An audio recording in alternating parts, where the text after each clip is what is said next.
Hi, I'm Neil from Charles Hurst Ferrari, and this is the all-new 296 GTS Assetto Fiorano.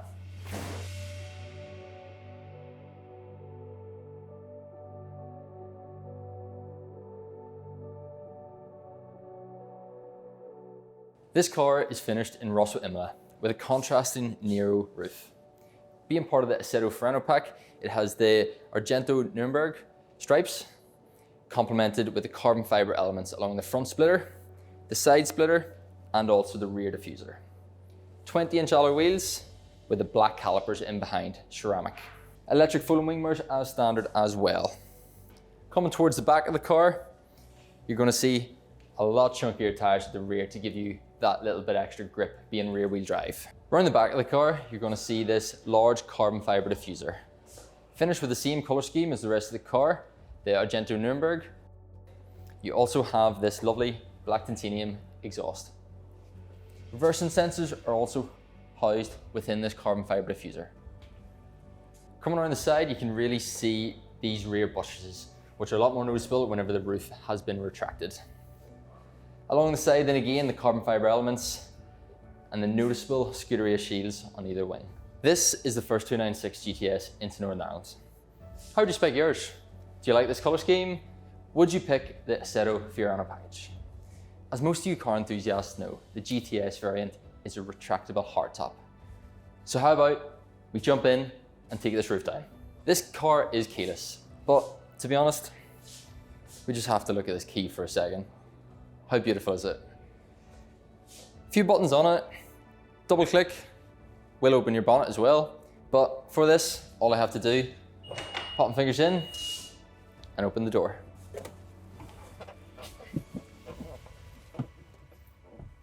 Let's get this roof down.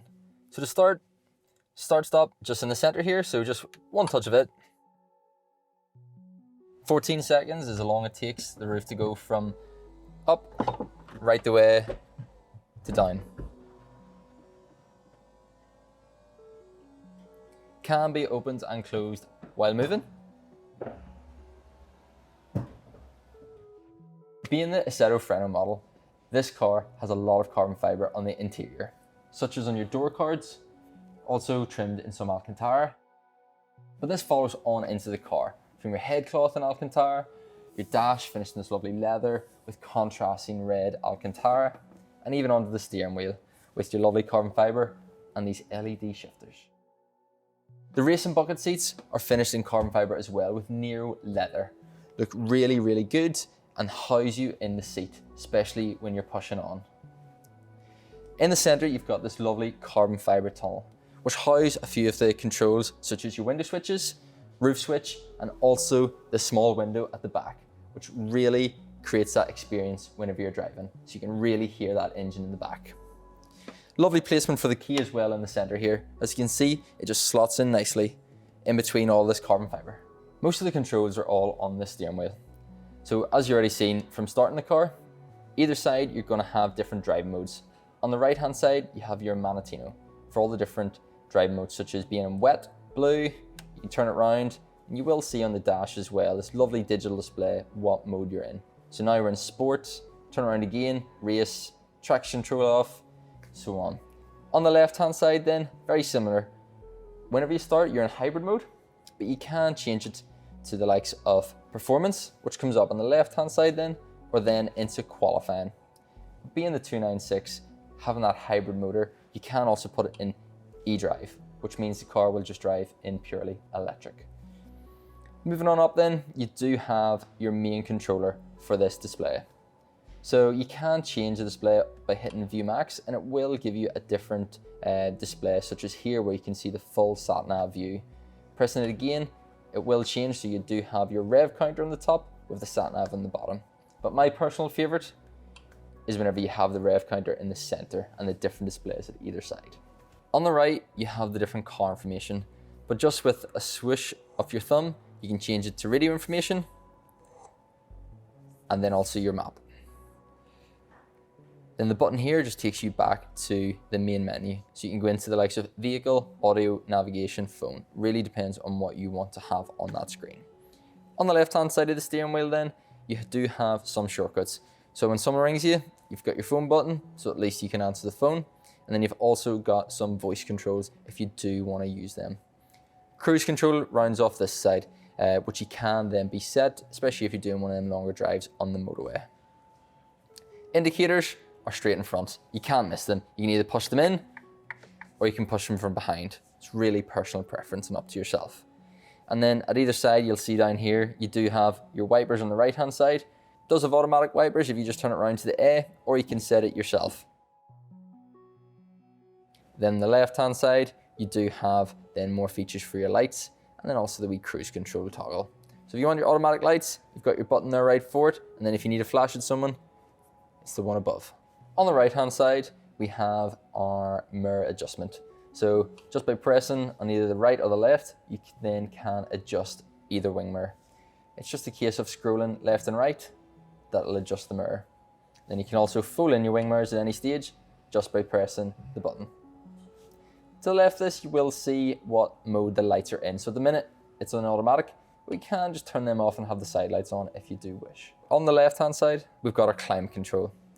So you can see blue for cold, red for hot. So it just depends. If you want to turn the temperature down a little bit, you just keep pressing on that blue. Likewise, if you want it a little bit warmer, press on the right-hand side. You do have your front windscreen demister, and then it will also put on some other options, such as your rear demister, and then you can set the fans to go to certain directions if you do press the little man in the middle. All this does come up on your main screen here as well, so you can use and see what you have selected up on the main dash. This particular car has the optional passenger display. So as you can see here, you've got 4 different options. From performance, which is going to show what speed that the driver is actually doing. It also shows your gear, and then a little bit of telemetry, such as your tires and what state the car is in. So at the minute you can see it's blue and it's in warm-up. By going back, then you can go into the likes of your audio. So the passenger can then change the radio station, especially if the driver's too occupied enjoying the drive of the car. Back again, navigation settings. So you can select where you want to go, and also the passenger then can give directions to the driver. And last but not least, there are different settings which can be adjusted, such as the display brightness. If the passenger chooses not to have this on at all, they can just put it on standby and that'll turn the screen off. This car isn't without its conveniences. Wireless Apple CarPlay and smartphone charging. Pop your phone in, charges away. There is also some storage within this car. So underneath, the passenger does have a glove box, which they can store some of their personal belongings in. Also, on both doors, you do have some storage. This car is powered by the 2.9 litre V6 engine. To open the engine bay, just open the door and pull this latch, and you can see the glass engine bay pop open.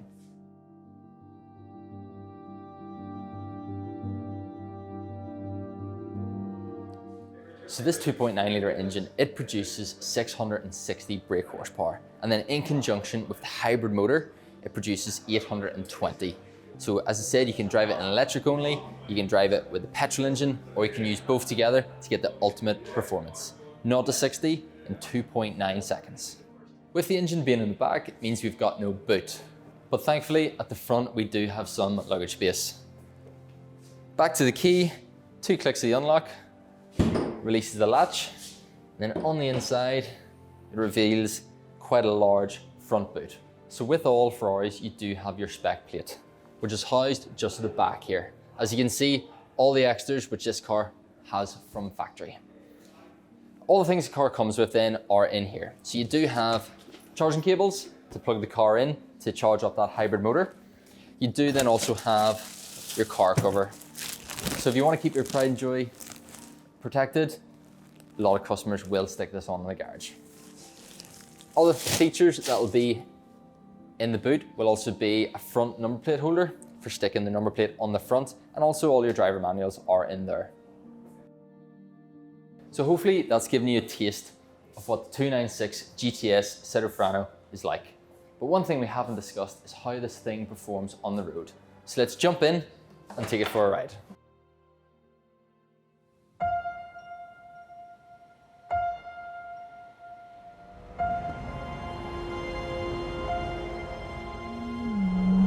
So first, First, Ferrari give us the 296 GTV, and we all knew what was going to be coming afterwards.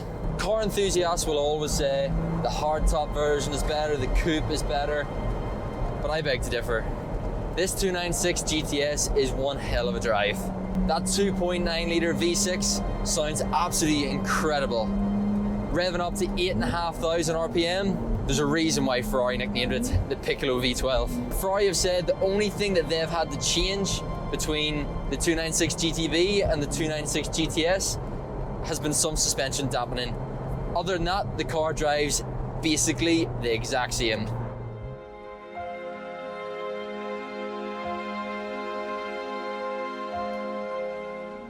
Even through all these rolling corners, the car feels absolutely planted to the road. And it really does. This car feels absolutely on rails. In the corners, on the straights, it feels fantastic. The way Ferrari have went back to the gated gear selector really makes you want to just put the car in a manual and really enjoy the drive. A lot of people get a car for the emotion that it brings, that noise, that experience. And this 296 GTS certainly delivers.